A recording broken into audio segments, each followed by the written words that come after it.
Au sommaire de ce journal, la capitale de l'Éthiopie était aux couleurs de la conférence économique africaine 2023 avec pour thème les impératifs du développement industriel durable en Afrique. La rencontre s'est achevée avec des satisfactions.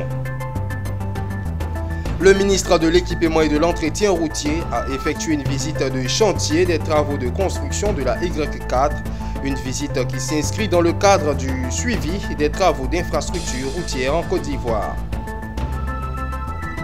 Et la déclaration du rédit relatif au meurtre d'une enseignante dans la sous-préfecture de Mans vous sera proposée dans cette édition.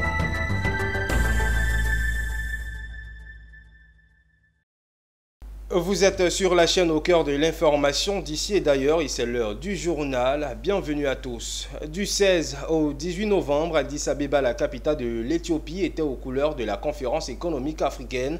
Une rencontre organisée conjointement par la Banque africaine de développement, la Commission économique pour l'Afrique et le Programme des Nations unies pour le développement. La conférence de cette année avait pour thème les impératifs du développement industriel durable en Afrique. La rencontre s'est achevée avec des satisfactions.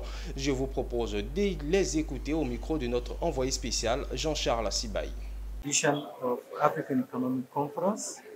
La conférence économique africaine est une initiative de la Commission économique pour l'Afrique. Elle est organisée conjointement avec la Banque africaine de développement et le Programme des Nations unies pour le développement. La question centrale était comment accélérer l'industrialisation de l'Afrique afin de créer des emplois sur le continent.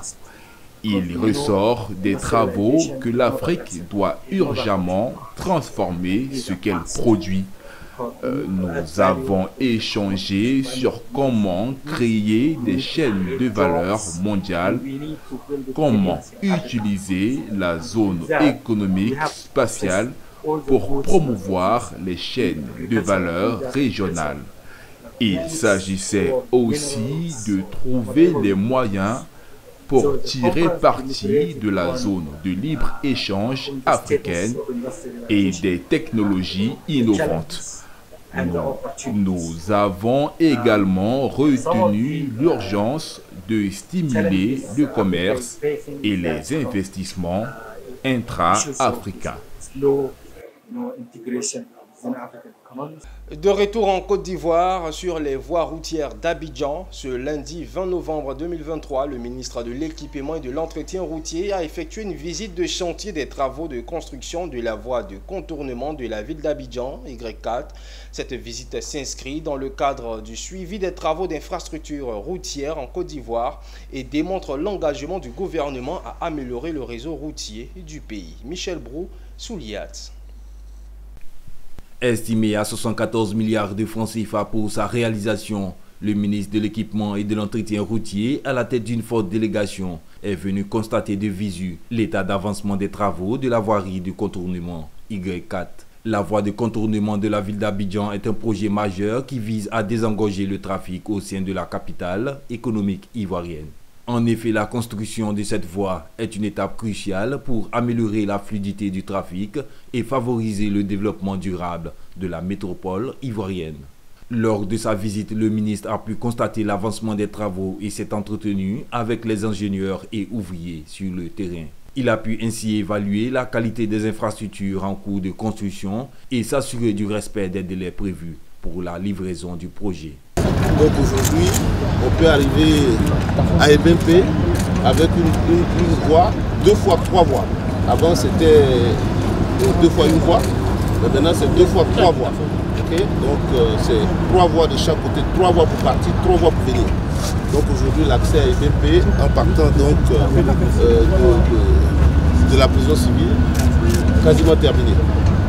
Alors, il y a aussi l'autoroute de contournement d'Abidjan, qu'on appelle la Y4, qui permet donc, lorsque vous êtes ici, actuellement nous sommes sur le carrefour Mitterrand, 27 km plus loin, vous êtes donc au stade de Berkeley. Donc qui est divisé en 2 lots. Le premier lot, donc maintenant il reste du carrefour d'Alépé et jusqu'au stade de BMP. Là, nous avons donc 14 km. Le chantier est très bien avancé, mais vous voyez que là-bas, on a beaucoup plus de montagnes. Donc, il y a beaucoup plus de ponts à construire que nous avons quasiment terminé. Les travaux avancent bien, mais on pense, nous sommes convaincus qu'à l'échéance que le monsieur le Premier ministre a indiqué, on pourra donc au moins accéder au stade sur cet ouvrage-là.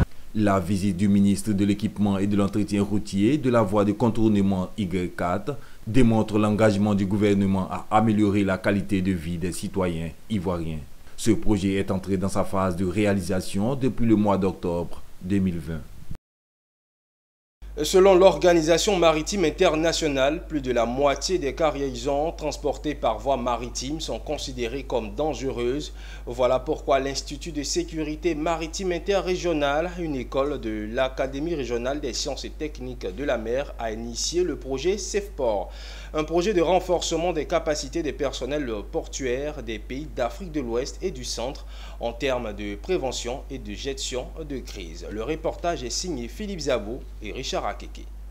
L'explosion au port de Beyrouth le 4 août 2020, due au nitrate d'ammonium qui a fait 218 morts, a été l'exemple parfait pour illustrer le lancement de l'atelier de l'ISMI sur la gestion des marchandises dangereuses. Or, 90% du transport de marchandises en Afrique se fait par voie maritime. Comment reconnaître les marchandises dangereuses? Selon quelles règles les transporter et les stocker? Autant de questions qui marquent l'importance du séminaire sur la gestion des marchandises dangereuses. Oui, vous savez, parce que la moitié des machines transportées qui transitent par nos espaces portuaires sont des machines dangereuses.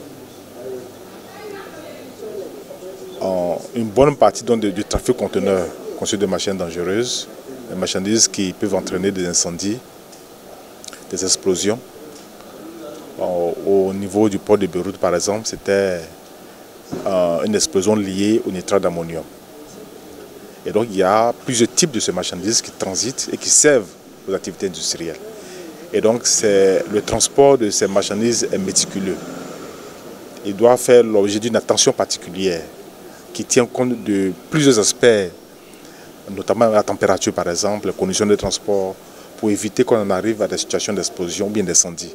Pour l'expert commis à la tâche de la formation, cet atelier est très important, car il couvre aussi le transport terrestre et aérien. La législation qui régit les marchandises dangereuses, vraiment, c'est une législation qui est très stricte à l'échelle aérienne, terrestre et maritime. Pour l'échelle maritime, on a le code, ce qu'on appelle le code AMDG, le code de transport des marchandises par mer en colis. Et aussi, on va mettre l'accent aussi sur le transport par route des marchandises dangereuses, et notamment l'accord européen, l'ADR. Et aussi, on va expliquer les règles de transport des marchandises par voie aérienne. Quant aux participants, ils trouvent que ce séminaire tombe à point nommé. Et on s'attend à plus de connaissances sur le code, sur la bonne gestion des marchandises dangereuses pour nos ports. Ce séminaire se tient du 20 au 24 novembre. 20 personnes y participent et il est financé par la coopération allemande. L'établissement supérieur d'informatique appliquée situé à Cocody Rivera Bonomé a organisé la cérémonie de lancement de ses activités. À cette cérémonie, la présence des étudiants, de leurs parents et des fondateurs venus du Niger et du Burkina Faso. Djekou de Silva, Augustin Kra. C'est fait. Après la coupure du ruban, c'est le lancement officiel des activités de l'école supérieure d'informatique appliquée. Et ils étaient là, les parents d'élèves, les élèves et les administrateurs. Avec eux, des fondateurs venus du Niger, du Burkina Faso. Une occasion pour Dr Issa Compaoré, fondateur de l'établissement supérieur d'informatique appliquée situé à Cocody Rivera Bonomé, de donner sa vision pour la formation des jeunes pour le développement de l'Afrique. Alors, l'école qui a été lancée ce matin forme des BTS. C'est ce que nous avons comme agrément avec l'État de Côte d'Ivoire. Donc, en RHCOM, en finance comptabilité, mais également dans l'informatique qui est revenue à la mode avec l'intelligence artificielle, etc. Et l'électronique, les télécommunications. Mais rapidement, nous allons solliciter l'autorisation d'ouvrir d'autres spécialisations de niveau plus important, des licences et des masters. Mais en attendant, la maison mère a une offre de formation à distance qui couvre l'ensemble des offres que nous avons déjà au niveau du Burkina. Étant dans la société, étant les avenirs de demain, on doit forger un caractère spécifique pour amener aussi notre société à nous connaître et à connaître ce dont nous sommes capables aussi de faire. À cette cérémonie, des fondateurs venus du Niger et du Burkina Faso pour apporter leur savoir-faire et leur vision pour une Afrique unie dans la formation des jeunes. Je suis venu donc d'abord pour la création de l'ordre international des écoles africaines. Ça veut dire qu'il y a un certain nombre de fondateurs d'écoles qui ont pris conscience qu'on doit se retrouver pour augmenter, pour faire de la bonne qualité de la formation. On doit se retrouver aussi pour parler le même langage au niveau donc de nos politiques des différents États. Notons que l'École supérieure d'informatique appliquée est une filiale de l'Institut supérieur et technologie IST dont les diplômes sont reconnus par le CAMES. ESIA fait partie d'un réseau universitaire sous-régional dans l'optique d'une intégration des compétences africaines. À Gbatongouin, dans la sous-préfecture de Mans, une institutrice et son fils de 7 ans ont été retrouvés morts, les gorges tranchées à leur domicile. Comme une traînée de poudre, la nouvelle s'est répandue dans le pays, suscitant colère et indignation.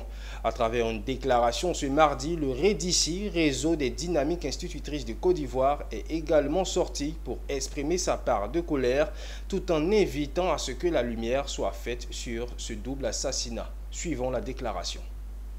Déclaration du réseau des dynamiques institutrices de Côte d'Ivoire suite au crime d'une institutrice et de son fils à Gbatongouin dans la nuit du samedi 18 novembre au dimanche 19 novembre 2023.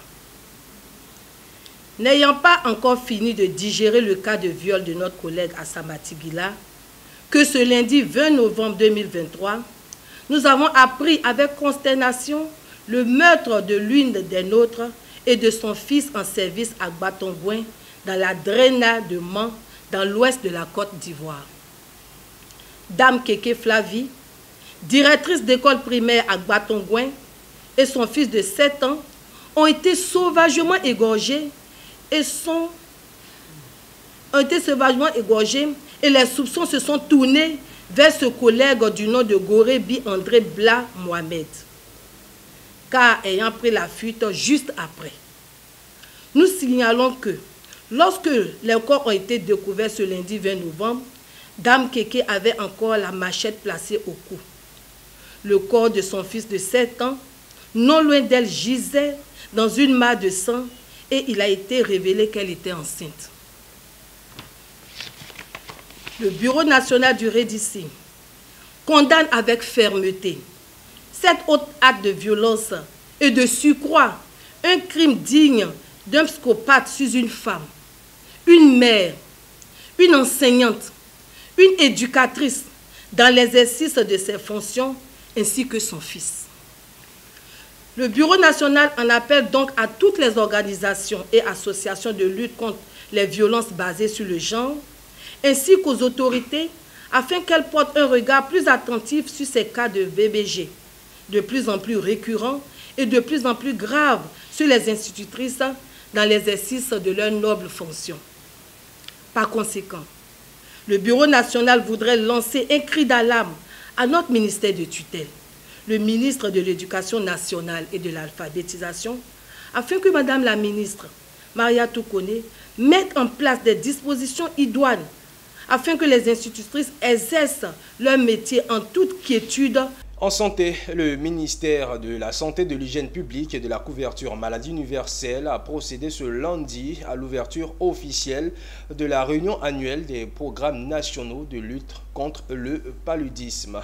Le but de cette rencontre est de contribuer à impliquer les programmes nationaux de lutte contre le paludisme et examiner les principaux rouleaux d'étranglement. Le groupe veut éradiquer le paludisme dans les différents pays d'ici à 2030. Pierre Tebe et Doumbia Ayuba. Les responsables de tous les pays d'Afrique où le paludisme est endémique sont réunis à Abidjan pour leur rencontre annuelle. Pendant 4 jours, ils vont faire le point de la mise en œuvre de la lutte contre le paludisme dans les différents pays identifier les difficultés et les défis et partager les meilleures pratiques en matière de lutte contre le paludisme. Pour la Côte d'Ivoire, le programme Palu mis en place permet de réfléchir en amont sur les points importants devant aboutir à l'éradication de la maladie à l'horizon 2030. Donc c'est une réunion importante pour revoir la lutte contre le paludisme, faire le point de la lutte contre l'année 2023 et voir aussi les goulets d'étranglement, voir aussi partager les expériences. Aujourd'hui, la Côte d'Ivoire a une expérience sur les drones. Par exemple, que la Côte d'Ivoire va le partager, comment on utilise les drones en Côte d'Ivoire, quel effet ça fait. Il y a des pays qui veulent là aussi en faire. Nous allons partager cette expérience. Et donc, nous aussi, on va voir l'expérience aussi, par exemple, du Cap Vert, qui est en train d'éliminer le paludisme. Donc, partager l'expérience et puis discuter entre nous, les responsables du programme, pour vraiment prendre de nouvelles mesures, de nouvelles dispositions. Le gouvernement s'implique activement pour que le rendez-vous annuel sur le paludisme en Côte d'Ivoire atteigne les objectifs fixés. Vous savez que le paludisme constitue le lot le plus important des maladies qui fragilisent notre économie et notre société. L'impact du paludisme dans la santé est énorme. Donc c'est parmi les premières causes de mortalité dans notre pays, comme la plupart de nos pays d'Afrique centrale et de l'Ouest. Et ce matin, nous sommes venus procéder donc au lancement de cette réunion importante. Le message qu'il faut retenir, c'est que le paludisme doit être une action menée avec l'ensemble des acteurs. Ça doit être des actions sectorielles, mais surtout il faut plus d'engagement. Plus d'engagement pour faire réduire le fardeau des morts évitables, comme on peut avoir donc dans le cadre du paludisme. Au niveau de la Côte d'Ivoire, des actions sont entreprises, mais nous voulons profiter de l'expérience des autres et des stratégies menées dans d'autres pays pour aller plus loin. Le partenariat RBM pour en finir avec le paludisme par l'intermédiaire de son comité des partenaires pour l'appui au pays et l'appui régional prévoit de tenir sa réunion annuelle avec les programmes nationaux de lutte contre le paludisme des pays de la sous-région de l'Afrique occidentale et centrale du 20 au 23 novembre 2023 à Abidjan en Côte d'Ivoire. Et toujours en santé, les ONG Impact Compassion et Bocamin ont organisé avec le soutien du ministère de la Santé la 8e journée de la compassion ce samedi à Akwedo. Ces journées sont un moment de dépistage gratuit de maladies, de dons de médicaments et de dons de vivres et non-vivres. Nos reporters Philippe Zabo et Tima Traoré y ont pris part. Sur le terrain dénommé basket d'Akwedo, tout ce qui concourt à une prise en charge sanitaire et humanitaire était réuni à l'initiative des ONG Impact Compassion, Bocamin et le ministère de la Santé. Il y avait là 3 véhicules médicalisés, des tentes faisant office de salles d'attente, de consultation et de pharmacie, de la nourriture, des vivres et des non-vivres. Tout pour que ceux qui manquent de moyens pour se rendre à l'hôpital soient pris en charge ou ceux qui manquent du minimum vital puissent manger. Ce matin, je sors pour accompagner madame et je vois les véhicules du ministère de la Santé garés. On appelle la population pour dire on donne le sang et on donne pour le dépistage. Après le dépistage, on donne les médicaments cadeaux. Comme moi, je suis un donneur universel, voilà pourquoi je suis venu donner mon sang. Je suis venu ce matin pour une consultation. J'ai reçu la consultation, j'ai eu une ordonnance et les médicaments plus les dons, que je suis très content et je remercie l'ONG. J'ai vu une fois une personne mourir parce qu'il n'avait pas de paracétamol. Et donc ça m'a brisé le cœur. Et depuis ce temps, ça a été un leitmotiv moi aujourd'hui pour pouvoir aider toutes les populations. Une personne qui n'est pas en bonne santé est une personne qui est handicapée, une personne qui est limitée. Et donc c'est dans ce sens que nous voulons aider nos populations. L'État de Côte d'Ivoire, au travers du ministère de la Santé, fait de son mieux. Nous aussi, en tant qu'organisation, nous devons apporter notre valeur ajoutée. Mais la philanthropie coûte cher. C'est pourquoi le président de l'ONG Bocamin, qui signifie « Il faut m'aider » en Agni, a poussé un cri de cœur. Aujourd'hui, notre objectif, c'est d'aller un peu plus loin de là où nous sommes. Seulement que, comme vous le savez si bien, pour une organisation non gouvernementale, on a besoin vraiment de soutien financier. Jusqu'au jour d'aujourd'hui, tout ce que nous faisons, nous le faisons sous fonds propres. Pour au bas mot le dire, depuis 2015 jusqu'au jour d'aujourd'hui, on est à près de 200 millions que nous avons sortis de nos propres poches. Au moins 600 personnes étaient attendues pour recevoir des soins et de la nourriture ce samedi à Akwedo Basket. Et depuis quelques mois, le conseil régional de Gbeke a de nouveaux gestionnaires sous la présidence de Jacques Assaoré Conan. Pour mieux assurer leur nouvelle mission, les conseillers régionaux ont eu droit à un séminaire de renforcement des capacités à l'initiative du bureau du conseil. Objectif, offrir aux participants les outils nécessaires pour une gestion efficace des attentes des populations. Emmanuel Bonzo.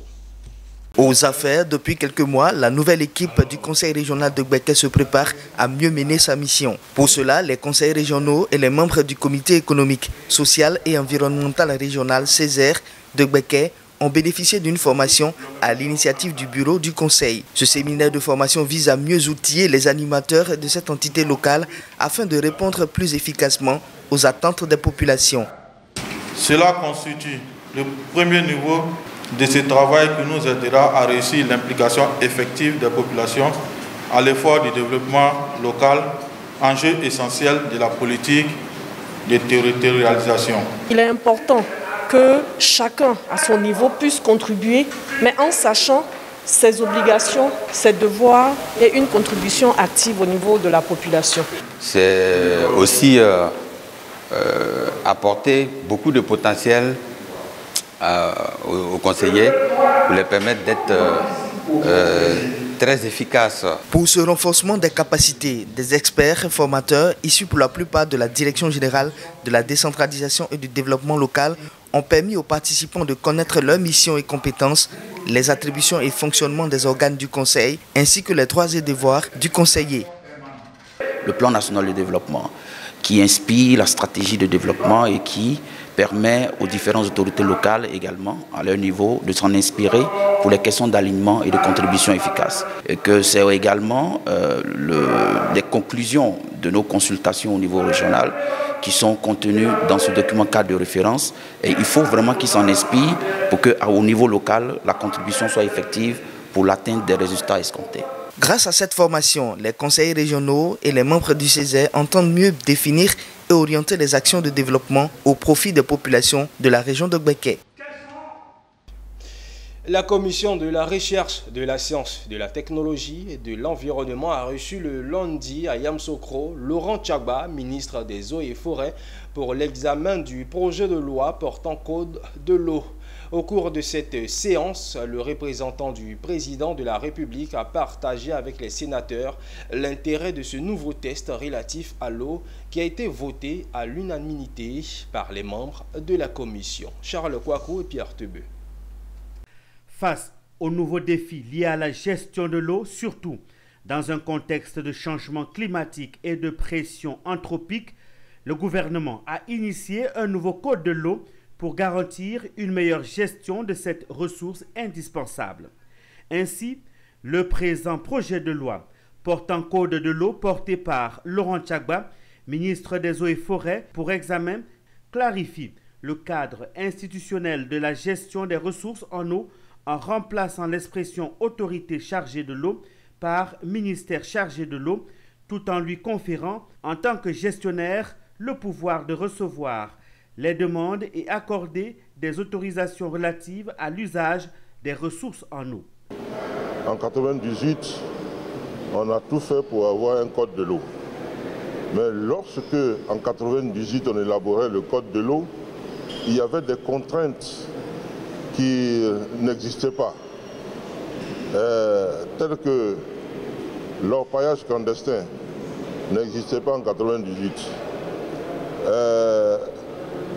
Disons, la crise climatique n'était pas à l'ordre du jour en 1998.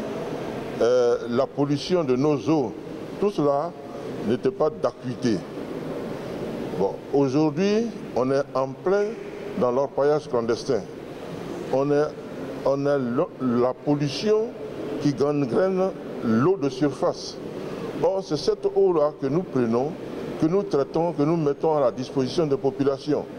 Mais lorsque nous ne prenons pas de dispositions adéquates, nous allons à la catastrophe. Donc on a préféré anticiper pour se doter des règlements adaptés.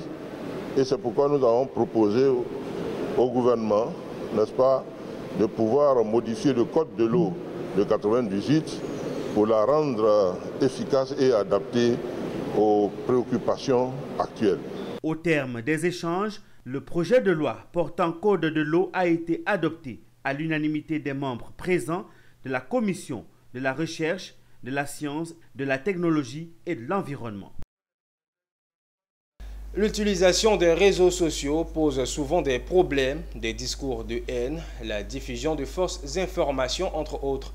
Le Centre d'éducation pour une société durable vient de former 20 jeunes à Korogo, région du Poro, pour être aguerris afin de lutter contre la haine et la radicalisation. L'objectif est de montrer l'importance de l'éducation aux médias et à l'information en Côte d'Ivoire. Le reportage est signé Ouattara Daouda. Le Centre d'éducation pour une société durable, Centre ESD, entend mobiliser les populations pour créer une communauté de citoyens éclairés, aptes à déceler la fiabilité d'une information, à discerner le vrai du faux et à résister à toutes les formes d'extrémisme. C'est dans cette optique que cette organisation de formation politique d'appui à la participation civique des jeunes en partenariat avec DW Academy ont initié une conférence afin de promouvoir l'éducation aux médias et à l'information émis auprès des populations et les sensibiliser à l'utilisation saine des médias à travers le projet d'éducation aux médias et à l'information en Côte d'Ivoire. À Korogo, nous avons déjà formé une vague de jeunes depuis 2022 et une autre vague de jeunes de 10 cette année. Les amener également à pouvoir sensibiliser à leur tour d'autres jeunes au niveau de leur localité. Donc comme nous savons que c'est une mission qui est vraiment vaste, nous ne pouvons pas l'accomplir. Donc nous associons toute la population à travers cette conférence qui vise aussi à sensibiliser toute la population de Korogo à pouvoir utiliser de manière saine et responsable les réseaux sociaux. En septembre 2019, on collabore avec le Centre ESD, donc le Centre d'éducation pour une société durable qui est basé ici à Abidjan, en Côte d'Ivoire. Et ce qui est très important dans cette coopération, c'est surtout la confiance, la transparence et la collaboration en équipe. Aujourd'hui, j'ai appris des techniques, comment utiliser de manière saine les réseaux sociaux pour ne pas créer des discours de haine.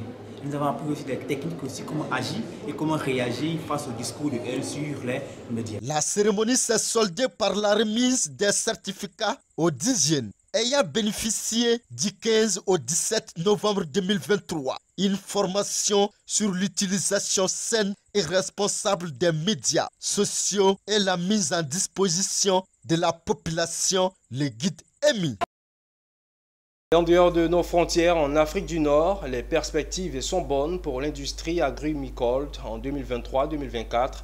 Selon les prévisions publiées le 15 novembre dernier par l'Organisation mondiale des agrumes, la production égyptienne d'agrumes est attendue à 5,4 millions de tonnes durant la dite saison, soit 10% de plus que l'année dernière et 15% par rapport à la moyenne en cours des 4 dernières années.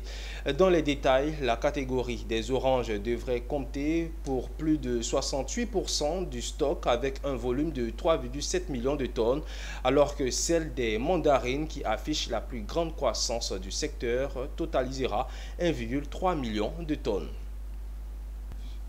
Selon la ministre du Plan de la République démocratique du Congo, le budget consacré à la phase 2 du programme de développement local de 145 territoires passera de 260 millions à 1,25 milliard USD. Le programme initié par le gouvernement congolais en octobre 2021 est destiné à réduire les disparités en matière d'infrastructures sociales de base, en l'occurrence pour les populations vivant en milieu rural. Le volet d'infrastructures de transport du projet intègre, en dehors de l'aménagement des routes rurales, la construction près de 444 ouvrages d'art, dont plusieurs ponts. Et bien voilà, nous arrivons à la fin de cette édition proposée par l'ensemble de la rédaction. Continuez de suivre Business 24 Africa, la chaîne au cœur de l'information utile.